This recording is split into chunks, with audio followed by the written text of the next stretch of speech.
Meron ako nakitang isang video ng isang content creator na kagaya natin.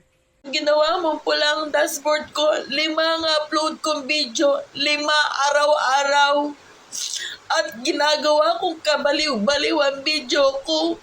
Nag-i-engage ako ng tama sa kapwa ko creator. Tinatapos ko, nagko-comment ako, nagre-react ako.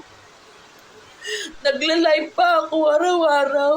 Tapos ginawa mo red ang aking dashboard. Tapos yung sahod ko, i-hold mo pa. Effort na ako. Ano pang gusto mo, Meta? Gusto kitang ipatulpo. Gusto kitang ipatulpo. Hindi tama yung ginagawa mo sa akin. Napaka-unfair mong tao. Napaka-unfair mo, Meta. Sobrang napapagod na ako. Kalain mo 5 video maghapon, i-edit ko pa. Iba pa yung pagre-reply ko sa comment section.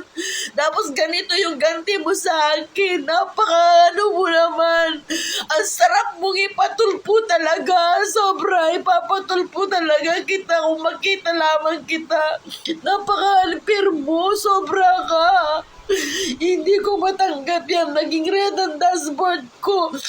Napakadami kong effort. Wala akong pagkukulang. Wala akong Pagiging isang content creator, pagod, pawis, puyat, ang pinapuhunan mo dyan, at saka sakit ng ulo sa kakaisip kung ano ang iyong i-content sa bawat video na i-upload mo. Kaya, go lang.